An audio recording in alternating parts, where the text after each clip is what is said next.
that you might have about their religious tradition. So with that, I'll turn it over to you, Mark.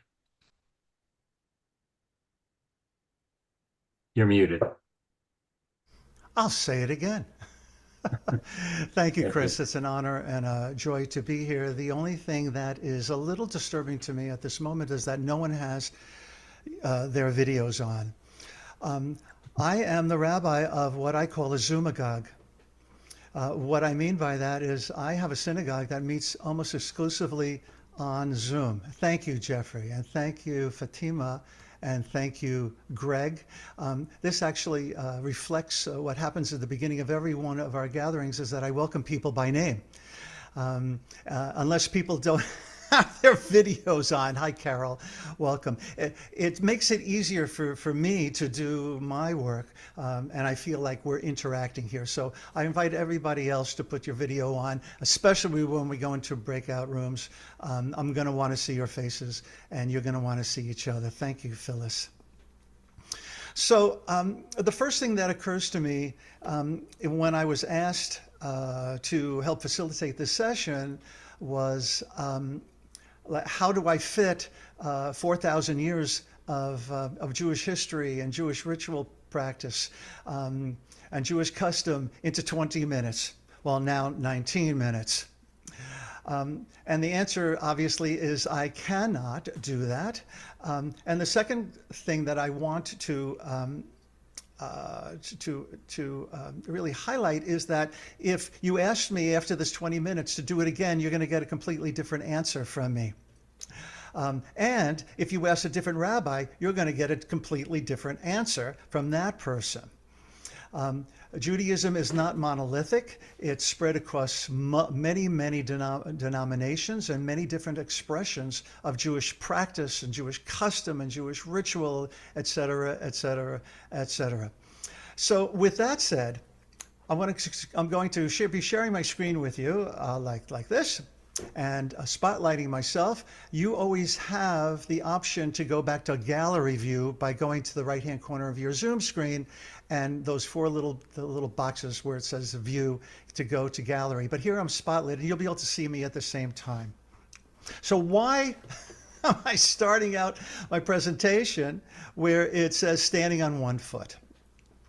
That's because Rabbi Hillel, who lived in the 1st century, at the same time that Jesus lived, was approached by a proselyte. This was after this proselyte had gone to Rabbi Shammai. Now, Rabbi Shammai and Rabbi Hillel had two different schools of thought. Rabbi Shammai was more stringent, and the person goes up to him, and this is somebody who was interested in converting and wanted to know something about being Jewish. And the man says to Rabbi Shammai, "Teach me everything about Torah while I stand on one foot." And Rabbi Shammai, he thinks this guy's nuts. And he was like a construction guy, and he had a long ruler with him, and he hits his desk and he says, "Get out of here." But then the man goes to Rabbi Hillel. Now, Rabbi Hillel answered him very differently. Rabbi Hillel, who was known to be much more caring and much more considerate and compassionate and embracing of all, Jews and non-Jews, he had an answer for the man. That which is hateful to you, do not do unto your fellow. In other words, if I have to distill down Jewish practice into one line and answer your question while you're standing on one foot, that's what it is. That's the whole Torah. That's the entire teaching. The rest is the explanation. Now go and learn. And lo and behold, that's what the man did, and he returns to Rabbi Hillel to go through a conversion, becomes a student of Rabbi Hillel. And that indeed is the story of Hillel and the convert. I don't actually know whether they look like this, but we have to trust that, maybe the artist's rendition is close. Now, Rabbi Akiva, who lived also later than Rabbi Hillel in the 1st century, a major figure in Jewish commentary, Jewish life. He lived at the time of the Jewish uprising during the period where the Romans destroyed the Second Temple. Rabbi Akiva when he was asked, not by a proselyte, not by a possible Jew in waiting, the same question, his answer was kind of like the opposite of do not do unto someone else as you would not have done unto yourself. But he breaks it down. You shall love your neighbor as yourself. V'yahavta re'acha kamocha. That is directly from the book of Leviticus, chapter 19, verse 18. You shall love your neighbor as yourself. And we're not going to go into explanations of what that means. You know, one might ask the question, well, what if you don't love yourself? But basically, it is inviting us into a relationship with an other person where divinity stands between the two of us. Love yourself, love your neighbor, and everything else will flow from those two things. One of the texts you might be familiar with is called the Talmud. The Talmud was a conversation that took place over, approximately 600 years that was then codified and written down. It's not a conversation of people who lived at the same time, which is pretty amazing that there were people who can actually remember all the things the rabbi said. But we have one chapter of one particular place of the Talmud that gives us an idea of the transmission directly from, let's call it divinity. We can call it God. We're going to go into other names for God in a short while. But here is the way that things were transmitted. Moshe, received the Torah at Sinai. Obviously, we're talking about Mount Sinai. And he transmitted it to Joshua. Joshua transmitted all that learning to the elders to the prophets to the men of the great assembly. So you have a heritage that's being transmitted on and on and on until you get to me. And that's going to take a long, long time, approximately 3,500 years before it. And here's a picture of me facilitating at a wedding ceremony, a picture of me giving a sermon at a synagogue, and a picture of me playing guitar for my Zoomagog in front of my computer. This actually was on the road somewhere. We actually take the show on the road sometimes. The name of my community is Moshe, an acronym for Minyan Oneg Shabbat. Our website is moshdc.org. If you're interested in joining us to see how this works ever, we are very welcoming to everyone. In fact, one of our most active members is a Methodist priest, a Methodist chaplain, it's not priest, a Methodist minister who comes every Shabbat and other times during the week, and he likes to joke that he gets an idea for his Sunday sermons from me. Three things that make up the triangle of a Jewish person standing in the middle of the transmission, in the middle of one's heritage. There's God at the apex, there's Torah, and there's Israel. In other words, there is the yearning to return to the land. There is Torah, which was transmitted from Sinai. Now, this is not just the 5 books of Moses that you're going to see in a minute. And then, of course, at the apex of it all is God. There is a line in one of the sacred texts that says that the world stands on 3 things. Those things are Torah, Avodah, and Gimilut Chasadim. So this is a little bit different than we just saw here, because this is the structure upon which a Jewish person relates to the entirety of Jewish life. Some more than less. You don't have to have a belief in God as a Jew, but we're not going to go into that right now. However, you will have an opportunity to do all or some or all of these 3 things, and the line is that the world stands on these 3 things, on Torah, and what we mean by that is really study, and on learning from our sacred texts how to live in the world with kindness and compassion, all the things that Rabbi Akiva was talking about. Avodah can be prayer, but also sacred work is what we do. right? What we do and how we bring divinity into the world is very, very important. So it's not enough to study and to believe in God or in any sense of God, but one has to manifest all of these teachings in what we do in the world, not just to fellow Jews, but to everyone. And I include nature and the world at large with that. And that continues into Gemilut Chasadim, which are acts of kindness. And you know that bumper sticker that says, do small acts of kindness every day. Certainly, that will change the world. And I suspect that you all here with us today engage with those every day as well in making our world a better place. So I've been mentioning Torah. What is Torah? Torah is the 5 books of Moses. Genesis, Exodus, Leviticus, Numbers, and Deuteronomy, but it's much, much more than that, because Torah really is teaching. And all of the teachings that were then transmitted, what those include also the book of prophets: Joshua, Judges, Samuel, Kings, Isaiah, Jeremiah, Ezekiel, Hosea, Joel, Amos, Obadiah, Jonah, and the minor prophets as well. As a matter of fact, you hear me singing, every one of these books is chanted to a different musical motif. And I went into the musical motif that all of these books of the second books are chanted to.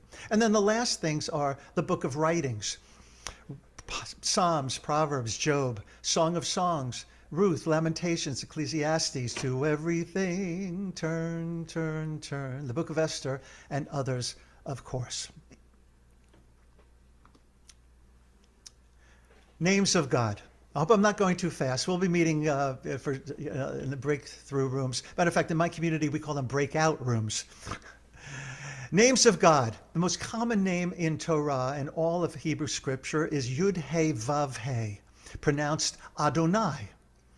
Now, Yud-He-Vav-He was in the Septuagint, when it was translated into Greek, then mispronounced. First of all, this is a name that is unpronounceable. But then Yud-He-Vav-He was then attempted to pronounce it as sometimes Yahweh or Yehovah, because if you tried to pronounce it, that's what you would get. But we don't pronounce it in that way because it's unpronounceable. But we do, when it comes up in Scripture, we say Adonai, which means my God. But lots of other names for God in our tradition. There is Elohim, there is El Elyon, there is Ehyeh Asher Ehyeh, there is Shaddai, there is Shalom for peace, there is the great mystery, there is compassionate one, there is soul friend, there is healer, and there is holy blessed one, as I like to refer to, the HBO, and I'm not talking about Max. Continuing. Acts of God. How does God work in the world? How does God perform? If you have put in a time into the chat yet, I haven't seen it, so I haven't been keeping score of how long I have, but let me know in the chat. Acts of God. How does God perform in the world? Well, my Rebbe, Reb Zalman Schachter Shalomi of blessed memory, he said that most people walk around in the world with what he called a pediatric understanding of God.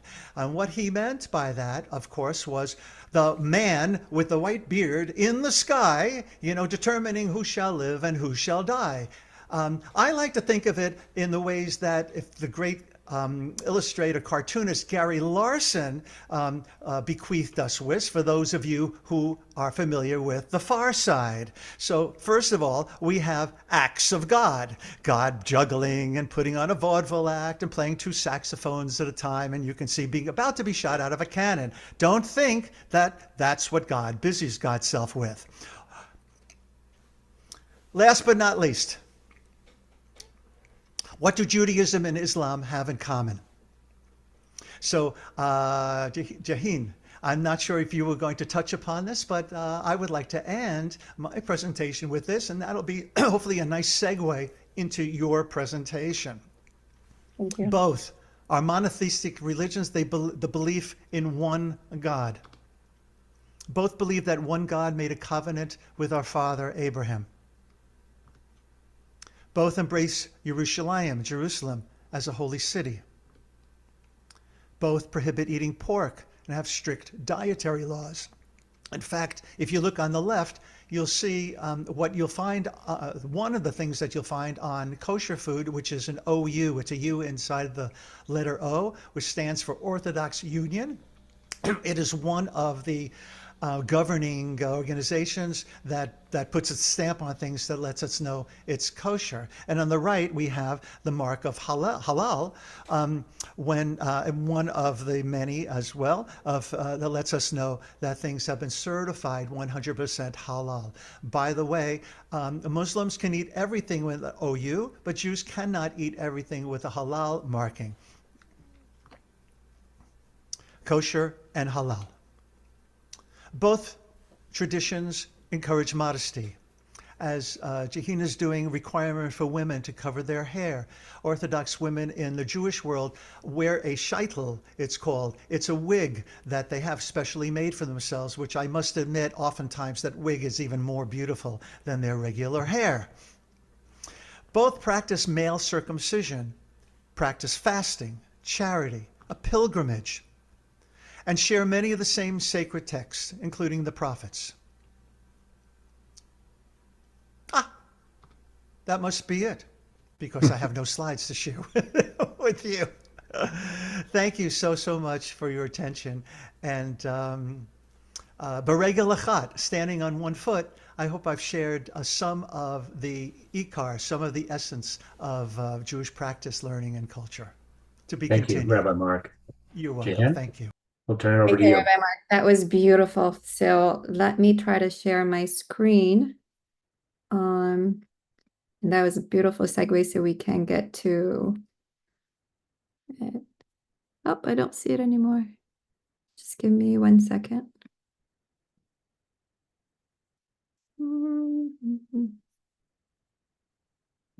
Uh-oh, I'm gonna start freaking out because I can't find my presentation anymore.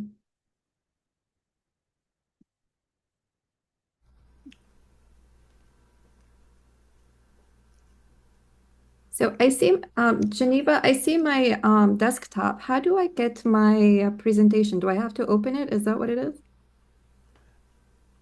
Yeah, if you have it open on your computer, it should show as one of the screens you can share. There you go. Yeah, there you go. Okay, perfect. Oh. Yeah, we can see it. Okay, all right. So I am Jihan, and it's that's why I always write the G and the dash Han, because my parents spelled it in French, and my last name is Ben Musa. So Jihan, my mother picked the name. It's Farsi for the world, and Musa means actually Moses. So my last name is really Arabic for Moses' offspring. And then I have a master's degree from Islamic Studies. Islamic Studies from the Graduate School of Islamic Social Sciences. And I used to always joke around that I attend Jesus. So I always think of myself, the world who is the offspring of Moses went to Jesus to get a master's in Muhammad's teachings. I am a practicing Muslim. I'm not a theologian. And my day job is a lawyer. So who is the founder of Islam according to Muslims? The short answer is God. The long answer, all prophets and messengers. And they start from the beginning of Adam, Job, Jacob, Lot, Noah, until the last three, Moses, Jesus, and Muhammad.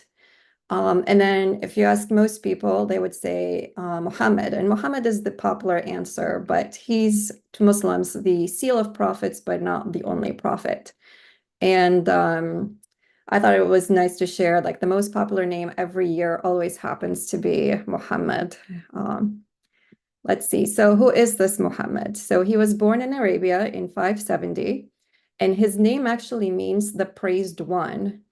And his nickname prior to becoming a prophet was Al-Amin. So if you went to Arabia, most people did not refer to him as Muhammad, but Al-Amin, because he has a reputation of being trustworthy. And then at the age of 40, he started receiving revelation that Muslims call Quran. And Quran is really the Arabic word meaning recitation. So a lot of people say Muslims worship Allah and Allah is different from God. But if you are familiar with Semitic language, you know that God is in English. But if you asked Moses, who did he worship? And Moses spoke Hebrew, so he would say Eloah. I know there's other names like the Jews, the Muslims have a lot of different names for God. But in Hebrew, the common one during Moses' time was Eloah, and Jesus spoke Aramaic, so he referred to him as Ilah, and Muhammad spoke Arabic, so it's Allah. And I thought a cool fact to share was no matter what language somebody speaks, they can all pronounce Allah because every baby can make the sound ah and la. So if you can say these two sounds, anybody can say the word Allah. So how is Muhammad related to Abraham? So here I made a chart, and you can see on top we have Abraham. And according to the scriptures, the Jewish, Christian, and Muslim, he's the father of the two great nations. And he's the father of two great nations because he had two wives. But let me explain back further. So you can see I put the Ab, the AB in dark blue, and then Rahim in pink. And I wanted to point out that Ab is Hebrew and Arabic for father, and Rahim is the Arabic and Hebrew for merciful. So not only is he the father of the two great nations, but his name is actually the merciful father. So Abraham had two wives. The first wife was Sarah, and her name was pleasing and happy. That's what it means. And then they really wanted to have a child badly, and they couldn't. So then he married Hagar. So Hagar was from Egypt. So, and her name actually means immigrant. So after he married Hagar, they got their child. His name is Ishmael. And Ishmael is Hebrew and Arabic for God heard. So El is usually referring to God, and Ishmael, it means to hear. And then Sarah, the happy one, pleasantly was surprised with a child of her own, and his name is Isaac. So, and when she was given the news by the angel, she laughed, and that's why we have his name as Isaac. And then from Isaac's lineage, you find Moses. And Moses, Moishi and Musa in Arabic, like my last name, it means to draw out. And Moses was drawn out by the pharaohs from the Nile to raise him as their own. And later he drew out the Israels from Egypt back to the Levant. And then the Jews settled there. And then from this lineage, you have Jesus, and he's also referred to as Messiah. So Jesus, Yasa, Yeshua or Yasa or Wasa in Arabic means to expand. Like you can expand to infinite amount, like to the infinity, which basically means love. Or Messiah, which Messiah, which means something that you rub on. It's the anointed one. So he holds a very special place. And for the Muslims, I think Muslims, Christian, and Jews believe that he's going to be coming back. So that's probably why he also has the Messiah title. And then if we go back to Hagar's lineage, so Hagar did not continue staying in the Levant. They settled in Arabia. And if I had longer time, I can explain a little bit more because she's related to Mecca. But so when she went to the Arabia, they mixed with the Arabs. So in addition to speaking Hebrew, they started speaking Arabic. And then that, like Ishmael's offspring, then you can have Muhammad. And as I mentioned earlier, his name means the praised one. So that's how Muhammad is related to Abraham. So that's like the family tree. Some cool things, one second, some of the main values of Muslims that I wanted to share. So the word Muslim just doesn't mean like every word in the Islamic, Arabic, Hebrew, and Aramaic are theistic languages. So each word actually describes itself. So the word Muslim means to submit, and it's not to submit to anybody, but you only submit to God. So there's God and only one God. And when you submit, you know you can do everything that's in your possible power. But in the end, all the outcomes is in God's hands. And that's what it means to be a Muslim.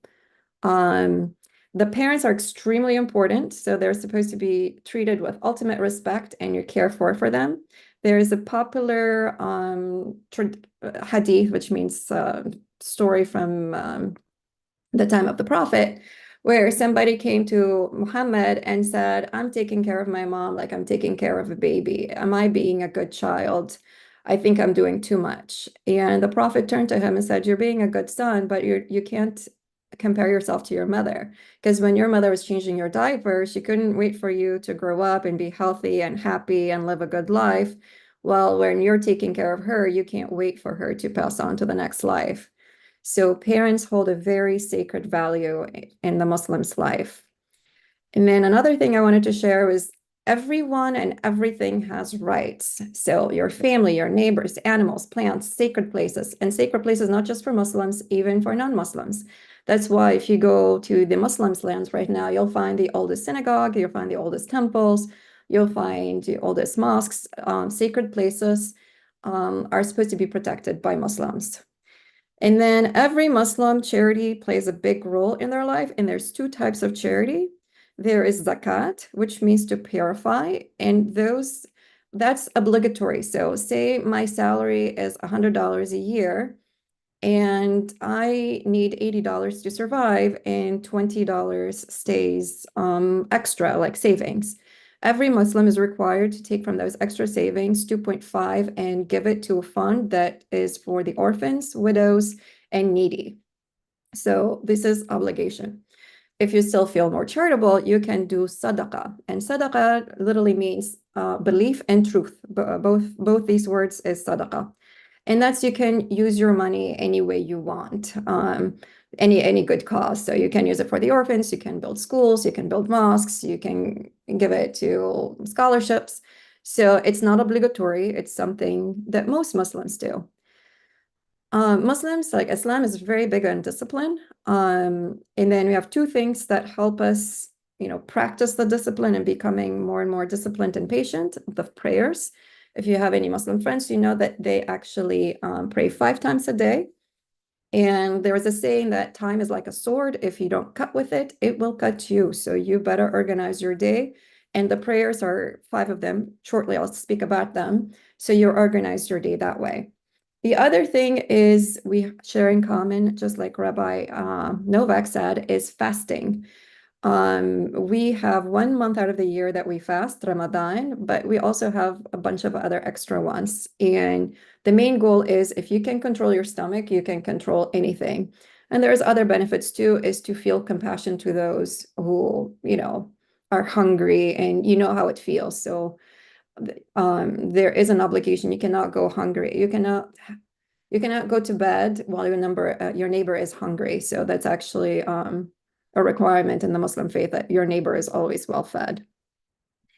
And then the worst human crime is actually fitna, and fitna means to burn. So if those of you who ever read the Quran, you know that if you killed if somebody kills one person, it's like they killed all of humanity. And if somebody saves one person, it's like they saved all of humanity. But there is one more sin that's greater than that. And that's basically fitna, which is defamation, libel, propaganda, because these are usually, they cause strife and most of the time, multiple murders come out of it. So that is the worst civil crime. Let me see. Okay, so prayers. So prayers, the English words is prayers, but the Arabic has 2 types. There's a salat, and then there's a dua. So salat is like what you probably know about, is like Muslims, you stand, you face Mecca, and you pray 5 times a day. Dua, which the English means supplication, but it literally means to invite. So you're inviting God. And so it's a host and guest relationship. So when you bring God into your life, you're having a pleasant time. He's a guest. It's like the relationship you have with your guests at home. Or you invite him in as a person as a being that's going to help you out.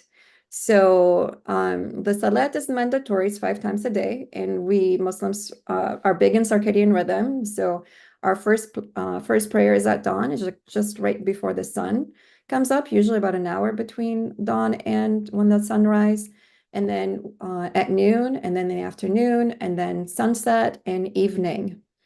And then we do have one special prayer day. I think for the Jews it's Shabbat. For the Christians it's on Sunday, Domingo Day. And then for Muslims it's Jumu'ah. Jumu'ah is what we call Friday. So the Arabic word for Friday is Jumu'ah, but that literally means the gathering, the bringing together of people. And it's usually mandatory for males to attend. If there's more than 15 people in the location, then they have to do a Jumu'ah prayer on Fridays.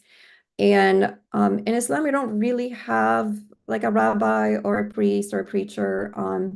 We have scholars, but in everyday life, or if you go to the mosque, you just have somebody that's learned.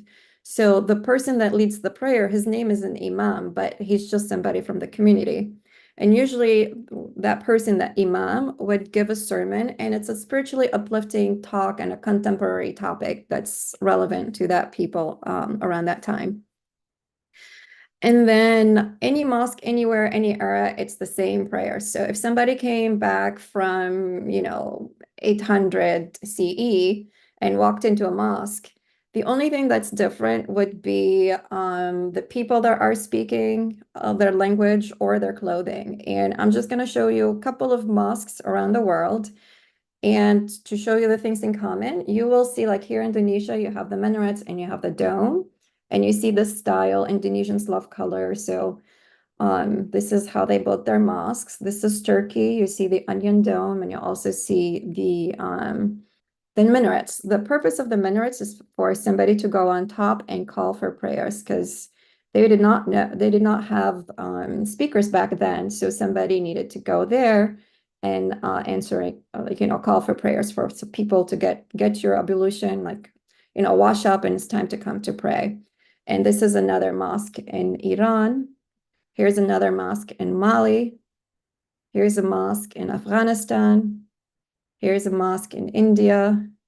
Here's a mosque in China.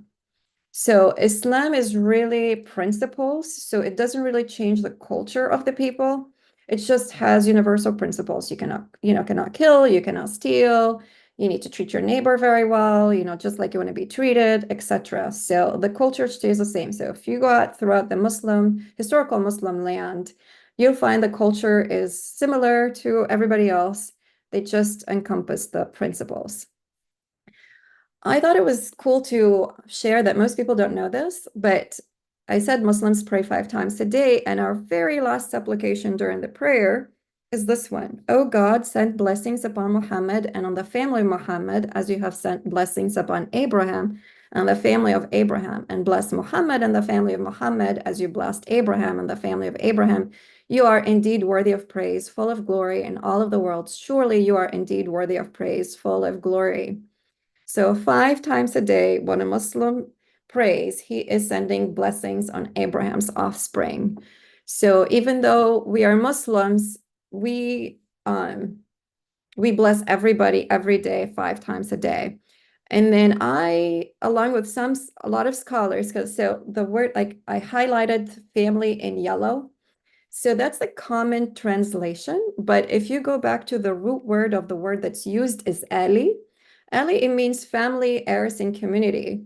So, and then Muhammad, even though he's known as the last prophet of Muslims, the Muslim view of Muhammad, he's a prophet for everybody, so seen or unseen. So the Quran, even though it's the book that Muslims read all the time, it's the book that they refer to, the Quran actually addresses all of humanity. It's not just for Muslims per se. And then there's the misconception about Islam is like everybody needs to be a Muslim. So that is actually not true. And this is in our book, Quran chapter 5, verse 48. The verse says, we have revealed to you, O Prophet, this book, and Prophet here is from Muhammad, with truth as a confirmation of previous scriptures and a supreme authority on them. So judge between them by what God has revealed and do not follow their desires over the truth that has come to you. To each of you, we have ordained a code of law and a way of life. If God had willed, he would have made you into one community, but his will is to test you in what he has given each of you. So compete with one another in doing good. To God you will all return, and then he will inform you of the truth regarding your differences. So even though the Quran basically is addressing all of humanity, it is understood that it's not God's plan for everybody to be a Muslim. There are obvious other scriptures, some known and some unknown. Actually, the previous scriptures here are not just, the Torah and the Bible, but like the Zoroastrians have a book. So any people that they have a messenger that brought, a book with them, the Muslims regard as prophets, and they're people of the book. So a lot of people think, oh, Islam is the religion of Arabs, and I would argue with that it's not true. You see, all the Abrahamic religions actually are located in one geographical area. It's like Egypt in the corner of Africa, which is like right next to Asia, and that's where Moses came from. And then I put down Palestine, West Bank. I don't want to be politically get into a political issue, but even to this day, the West Bank is not under the Israel. So, and that's where you find Jesus, like Bethlehem, that's where he was born. And then Muhammad was born, I put Saudi Arabia, which is today, but back then it was the Arabia. So, and then not all Arabs are actually Muslim. Some are Jews and some are Christians, like in North Africa. My parents are from Tunisia, and they're retired, and half the year they spend it in a little island there, and it's predominantly Jews. And they speak Arabic and they speak, Hebrew because of their religious studies. But every day, like, my American Jews speak English, the Tunisian Jews speak Arabic. And there's Jews, all over North Africa, all over the Arab world. Some of like the best interpreters of the Arabic language, translators are Jewish and Christian. But all Muslims memorize Quran in Arabic in order to pray.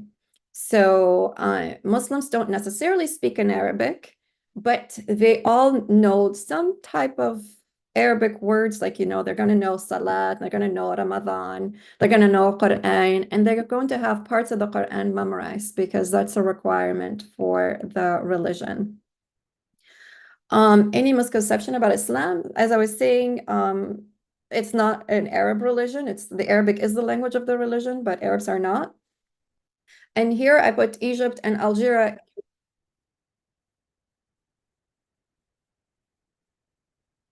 Hello? Go ahead. You're okay. That wasn't me. That was a participant was recording for their AI. Okay, So how am I it's doing on time? Am I good? You're good. Okay, cool. So as you can see, Egypt and Algeria are in yellow, and those are the only two Arab countries. So the top 5 countries are actually non-Arabs. Indonesia, India, Nigeria, and China are actually not Muslim countries. So, but they have huge Muslim population. So, so Islam is, the language is Arabic, but they're not for Arabs. And yes, I happen to be an Arab, but I happen to be in the minority. A lot of people think Muslims are oppressed by the Sharia law. And Sharia really means a path to leading you to the watering place. So like when you're thirsty and you drink water, it gives you satiation. So Sharia is usually like really the universal rules, universal laws, like don't kill your neighbor, or don't, no killing, be good to your neighbor, etc. Like the 10 Commandments, we have them too. And the Sharia word did not get adopted by the Romantic languages, but the other name is Qanun, like is actually adopted in a lot of the Western languages, like the Romance languages and even English. Like anytime I'm a lawyer, so we have canons. So canons are like the rules. Avicenna or Ibn Sina, yeah. Ibn Sina is like the canons of medicine. Like lots of people that study medicine read his book. And then I wanted to break down like the Muslim women since 1446 years ago. They can own their own property, whether they're single, they're married, their property is their own property. They run their own business. As a matter of fact, at the time of the Prophet, a lot of the women ran their own businesses. Not so much in Mecca, but in Medina. Mecca was like, a very conservative place, but in the Medina was the city. Medina means city. A lot of the small businesses were owned by women. And then women inherit their family members. So if, the father, the grandpa, the uncle, somebody dies in the family, women get a percentage of their wealth. So a lot of times, like for example, my great grandmother and my grandmother were wealthier than their husbands because when their family members died, they inherited property and money. So a lot of times in the Muslim world, usually the women are more wealthier. If anybody went to Morocco, they have that famous university, which its name now escapes me, but it was basically built by two sisters that were super wealthy. They were Tunisian and they immigrated to Morocco. And when they got to Morocco, they built that university. And it's very similar in looks on the Alhambra in Spain. Actually, I think Spain was copying it. Because women have their own money, anything they spend on their family or anybody is sadaqah. So if I go out and I buy, groceries for my family, it's charity, it's sadaqah. It's not obligatory on me. Usually in the Muslim tradition and the faith, it's the men who need to provide for the woman. So anytime a woman is spending money, it's considered charity. And then the difference between the Muslims with the Jews and the Christians is the Muslim woman can initiate divorce. For us, marriage, it's a contract. And if there's a breach of contract, and like say the husband becomes alcoholic or the husband becomes gambler, she's not really required to stay in the marriage and be unhappy and put herself and, other people, like if they have children, in danger. So she can actually initiate divorce, and remarriage is perfectly fine. And then most people don't know this, but the very first Muslim lawyer is actually a female, and her name is Aisha, and she's the controversial person that, in the West, they always say, oh, Muhammad married, 6-year-old child. That is not actually true. We can talk about it in the Q&A if you want. But she, like after his death, a lot of people went to her to ask about how to understand the Quran, like how to do certain things. Like, for example, the Quran says you need to pray, but it doesn't explain like how do you pray. That's something that the Prophet, taught the people around him. And that's how the prayer states. People did it every day. So when it came to like perfecting the understanding of the law, she was the number one person that you actually went to. And how am I doing on time? About 2 more minutes. 2 more minutes. Okay. So let me say this. So the word jihad, a lot of people hear it in the media, jihad, and you associate that with like Muslims bombing people. Like Muslims, like everybody else, they have their bad apples, but jihad means really to struggle. So for me, it was a struggle to prepare for this presentation, for example, for today, because I had a very busy week. So if I was speaking Arabic, I would say, oh my God, I'm doing a great jihad. I'm balancing my schedule. This week is tough. So it just means struggle. It has nothing to do with war. And then the word kuffar, I can see it. A lot of people say use kuffar as a non-Muslim. That is actually not true. So the literal meaning of kafir means to cover. And the way it's used is like to cover the truth. So anybody that believes in God is a believer. The only one that would actually be a non-believer, a kafir, would be somebody that believes that there is God, but tells other people there is no God, and causes fitna, causes creations. Because usually kafir, it doesn't matter, everything is between you and God, but the problem is when you start, creating chaos in society. So in the Muslim tradition, everybody has their way of life and you have your way of life, but you can't create strife. And then two, like I wanted to share this. A lot of people say people of the book are like the Muslims, the Christians and Jews. But as I mentioned earlier, there are other religions that have their own books. And in the Quran, there's a mention of the Zoroastrians, which even to this day, they still practice their religion. They're usually located in Iran. And you also have the Sabians, which I think also they're in Iran and in the Levant, meaning Palestine, Jordan, and Lebanon. And I think that's it for me for now. Great, thank you very much, Rabbi Mark and Jane. Now we're going to go into our breakout rooms where each of the participants will be available to answer your individual questions. You'll go into a room either with Rabbi Mark or with Jaheen, and then we'll switch after about 15 or 20 minutes.